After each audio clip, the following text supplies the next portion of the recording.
ये टाइगर मछली के चक्कर में पानी में छलांग लगा देता है, लेकिन इसके हाथ एक भी मछली नहीं आती। दूसरी तरफ एक लड़का ये सब देखकर हंस रहा था, लेकिन वो टाइगर इसी लड़के की तरफ आ रहा था। लड़का ये सब देखकर डर जाता है और अपनी नाव की तरफ जाने लगता है। टाइगर लड़के के नजदीक पहुंचता उससे पहले लड़का नाव में चढ़ जाता है और अपने उस पानी के ढांचे को भी ऊपर खींचने लगता है, लेकिन टाइगर ने ढांचे को पकड़ रखा था। लड़का केवल अपना बचाव देख रहा था, लेकिन टाइगर को एक सहारे की जरूरत थी। टाइगर पानी में घूम रहा था, वो नाव के ऊपर जाना चाहता था। लड़का उसे डांट लगाता है। टाइगर की आंखों में मासूमियत झलक रही थी। हर कोई एक जिंदगी पाने के लिए अपना बचाव करता है। लड़का टाइगर की कोई मदद नहीं करने वाला था, क्योंकि इसे भी अपना बचाव करना था। धीरे धीरे रात हो जाता है। टाइगर ने अभी नाव को पकड़ रखा था। लड़के को ये सब देखकर तरस आ गया था। लड़का एक फट्टे को लटकाकर अपने ढांचे में चला जाता है। टाइगर ढांचे को पकड़कर नाव के ऊपर चढ़ गया था। टाइगर को थोड़ी राहत महसूस होती है। अगली सुबह लड़का ढांचे पर बैठा था, जिसे जोरों की भूख लगी थी। अब लड़का अपनी भूख मिटाने के लिए एक बड़ी मछली को पकड़ लेता है। मछली अपनी जान बचाने के लिए तड़प रही थी। लड़का तड़पती मछली को शांत कर देता है, लेकिन लड़के को दुख था कि उसने किसी की जान ली है। वो ऊपर वाले का शुक्रिया करता है। फिर लड़का नाव के पास जाता है और उस मछली को नाव में फेंक कर टाइगर को बाहर बुलाता है। कई दिन से भूखा टाइगर अपनी भूख मिटाता है। लड़के में एक दया थी, वो जानवरों के दर्द को पहचान सकता था। अब लड़का धीरे से नाव के ऊपर चढ़ता है और डंडे को उठाने की कोशिश कर रहा था। तभी टाइगर बाहर आ जाता है। लड़का बहुत ज्यादा डर गया था और लड़के के चेहरे पर एक मछली लगती है। लड़का मछली को उठाकर टाइगर की तरफ फेंकता है, लेकिन वो मछली उड़कर भाग जाती है। टाइगर को पछतावा होता है कि उसके हाथ से एक मछली निकल गई, लेकिन इनके लिए कुछ बड़ा होने वाला था। अचानक यहाँ एक मछलियों का तूफान आता है। सभी मछलियाँ उड़ने वाली थी। ये नजारा देखने में बेहद कमाल का लग रहा था। नाव में बहुत सारी मछलियाँ हो चुकी थी, लेकिन लड़के को टाइगर से खुद का बचाव भी करना था। वो टाइगर को डराते हुए एक बड़ी मछली अपने लिए उठाता है और उस मछली को खाकर अपनी भूख मिटाता है। लेकिन अब लड़का ठान लेता है कि उस खूंखार टाइगर को ट्रेंड करेगा, उसे एक समझदार जानवर बनाएगा, जिससे दोनों इस नाव पर आसानी से सफर कर सके।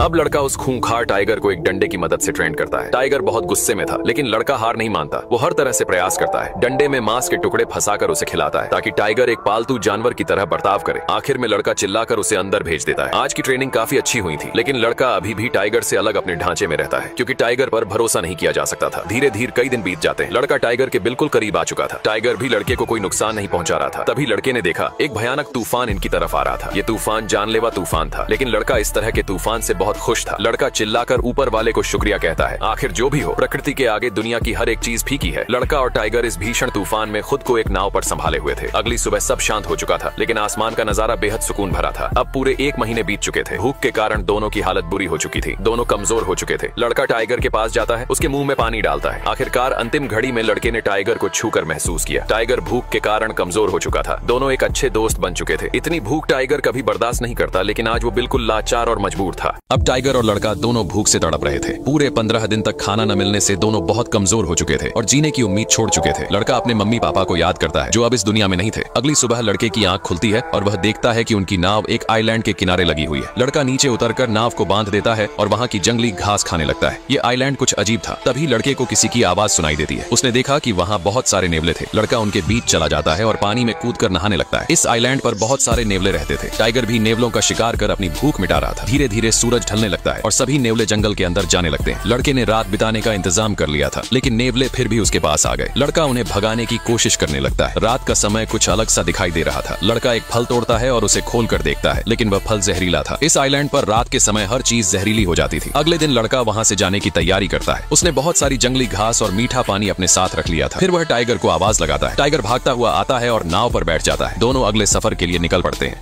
अगले दिन लड़का यहाँ से जाने की तैयारी करता है। उसने नाव में बहुत सारी जंगली सब्जियां और पीने के लिए पानी भर लिया था। वह चिल्लाकर टाइगर को बुलाता है। टाइगर भागकर आता है और नाव पर बैठ जाता है। दोनों अगले सफर के लिए निकल पड़ते हैं। कई दिनों बाद वे समुद्र के किनारे पहुंचते हैं। लड़का रस्सी पकड़कर नाव को खींच रहा था, लेकिन उसमें अब जरा भी जोर नहीं बचा था। वह समुद्र के किनारे गिर जाता है। ये सफर काफी कठिनाइयों से भरा था। टाइगर नाव से नीचे उतरता है, लेकिन वह इतना कमजोर हो चुका था कि उससे चला भी नहीं जा रहा था। धीरे धीरे टाइगर जंगल की ओर बढ़ने लगता है। लड़का उसे ही देख रहा था और यही सोच रहा था कि टाइगर उसे एक बार पीछे मुड़कर जरूर देखेगा, लेकिन टाइगर बिना पीछे देखे जंगल में चला जाता है। तभी कुछ लोग आते हैं और लड़के की मदद करते हैं। हालांकि लड़का बहुत रो रहा था। लड़के की जान तो बच गई थी, लेकिन उसे इस बात का गहरा दुख था कि टाइगर ने एक बार भी पीछे मुड़कर नहीं देखा। वह टाइगर जिसके साथ लड़के ने कई महीने कठिनाइयों में बिताए थे। दोनों ने मिलकर उस दर्द को सहा था। यह एक गहरी दोस्ती थी, लेकिन एक तरफा दोस्ती थी। चाहे दोस्ती हो या प्यार, अगर वह एक तरफा हो तो दोनों ही जहर के समान होते हैं। ये कहानी यहीं समाप्त होती है। आपको ये कहानी कैसी लगी जरूर बताइए।